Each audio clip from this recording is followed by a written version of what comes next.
Aiden woke at 3:33 a.m. His chest was heavy, as if something had been sitting on it. He looked at his arm.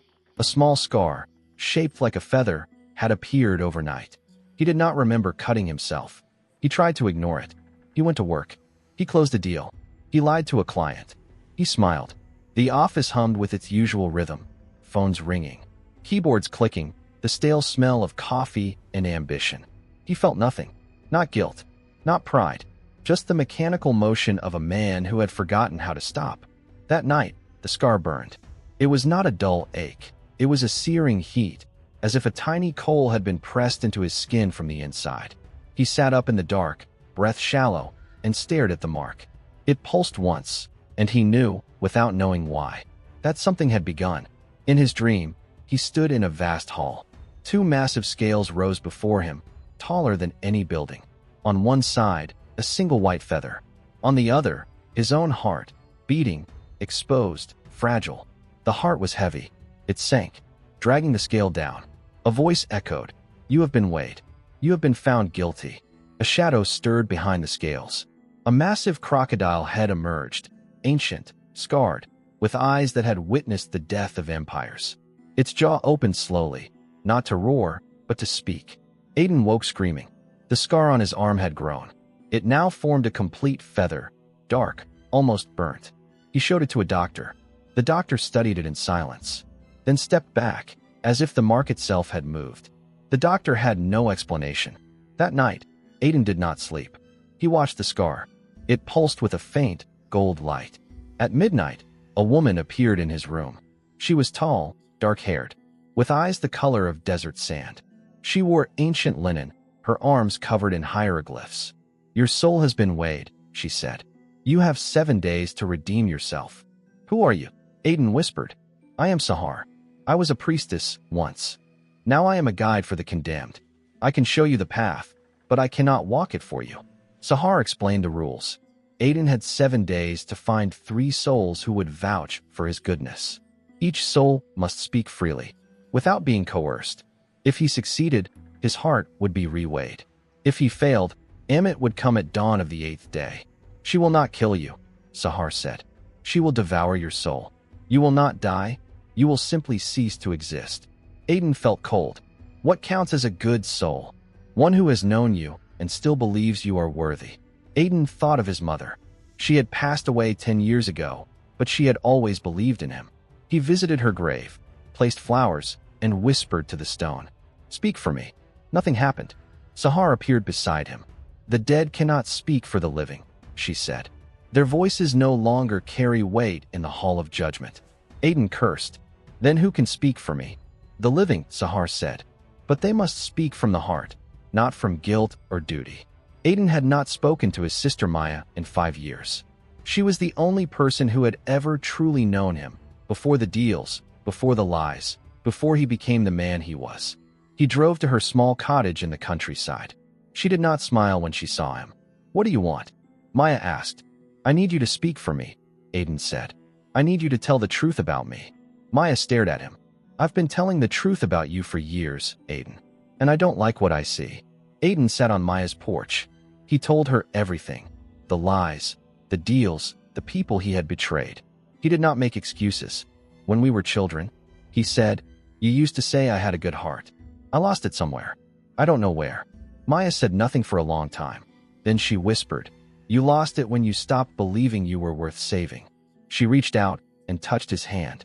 "I will speak for you, but not because of who you are now, because of who you were and who you could still become." Sahar appeared that night. "One soul has spoken for you.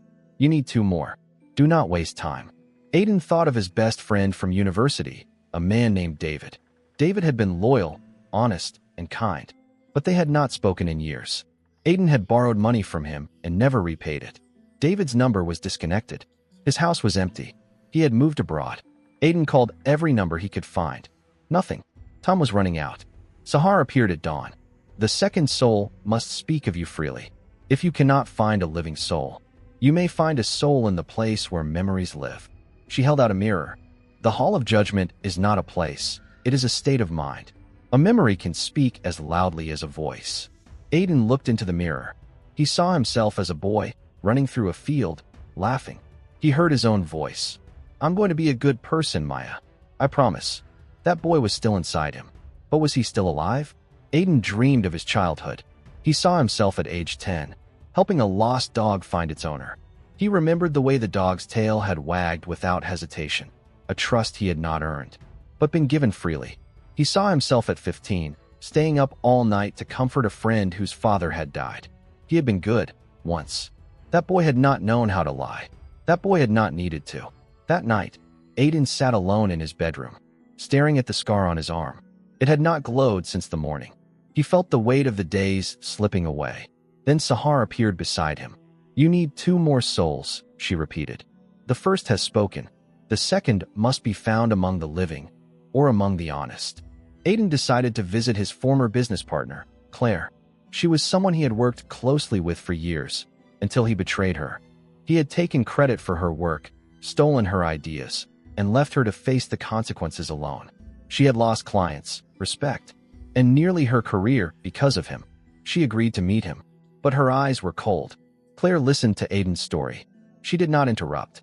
When he finished, she said, "Why should I speak for you?" Aiden had no answer. He sat in silence. Then Claire spoke again. "Because I remember the man who helped me carry boxes to my car when I first started. Because I remember the man who told me I was brilliant when no one else believed in me." She sighed.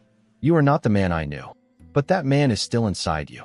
I will speak for the man I remember, not for the man you became." Aiden now had 2 souls, Maya and Claire. He needed one more.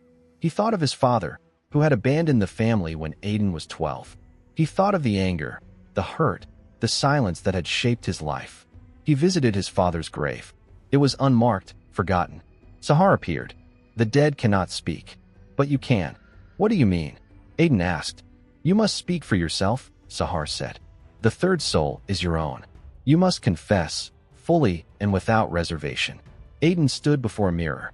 He looked at his own reflection. "I am guilty," he said. "I lied. I cheated. I hurt people. I betrayed trust. I was afraid of being weak. So I became ruthless." His reflection did not move, but the scar on his arm began to glow. "I am sorry," he whispered. "I am sorry for the man I became. I am sorry for the boy I forgot." The feather on his arm turned from black to gold. The 7th day ended. The sun rose. Aiden felt the ground tremble. In his room, the shadows gathered. The walls cracked. The floor turned to sand. Ammit did not appear in his room. She appeared in his mind. Her voice was not a voice. It was the sound of 1,000 hungry mouths.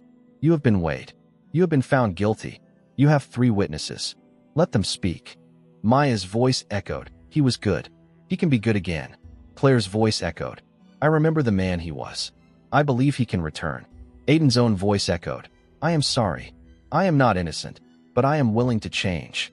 The scales appeared. On one side rested a single white feather, the feather of truth. On the other side rested Aiden's heart, heavy with guilt. Aiden felt despair.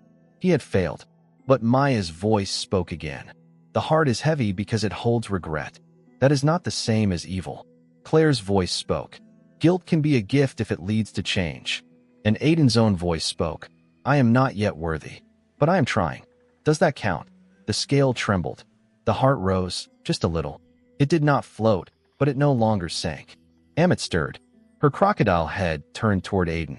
"You have not been found innocent," she said, "but you have been found honest. The hall of judgment does not require perfection. It requires truth." She lowered her head.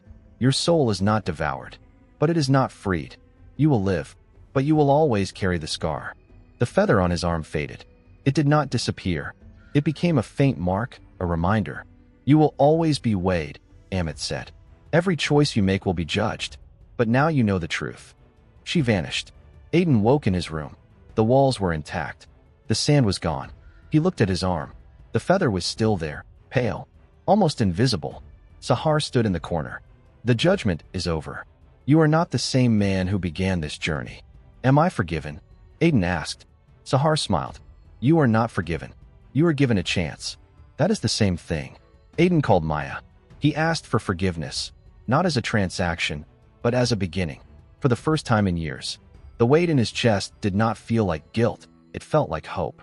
She cried. He cried. They spoke until the sun rose. He called Claire. He offered to restore her reputation, to give her credit for the work he had stolen. She did not celebrate. She did not thank him. She simply said, "It's about time." She accepted. He began to volunteer at a shelter. He helped people who had no one else. He was not perfect. He made mistakes. But the scar on his arm did not burn. It only reminded him. One night, Aiden dreamed of Sahar again. She stood in a golden hall, surrounded by scrolls and candles. "You have done well," she said. "But the hall of judgment is never closed. The scales are always watching." "Will I be judged again?" Aiden asked. "Everyone is judged," Sahar said.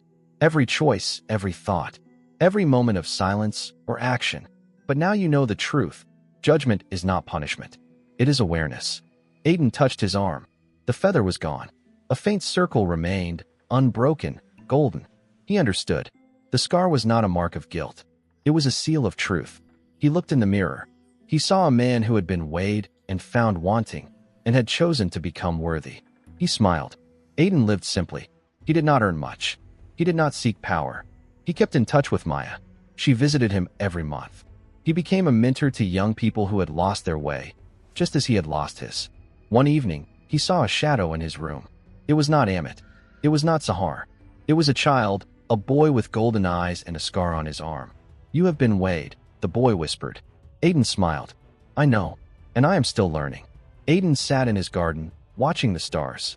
The scar on his arm glowed once, briefly, and faded. A breeze stirred the leaves. A voice whispered, "The soul is never finished." Aiden closed his eyes. He felt peace. Not forgiveness, not absolution, but peace. It was not the peace of forgetting. It was the peace of finally being honest. Some souls are weighed and found wanting. Others are weighed and given a chance. The hall of judgment is always open. Every choice is a feather on the scale. If you want to hear more stories of truth, guilt, and the monsters we carry inside, press subscribe. Share this with someone who needs to know that change is possible, and with someone who believes that the soul is never too heavy to lift.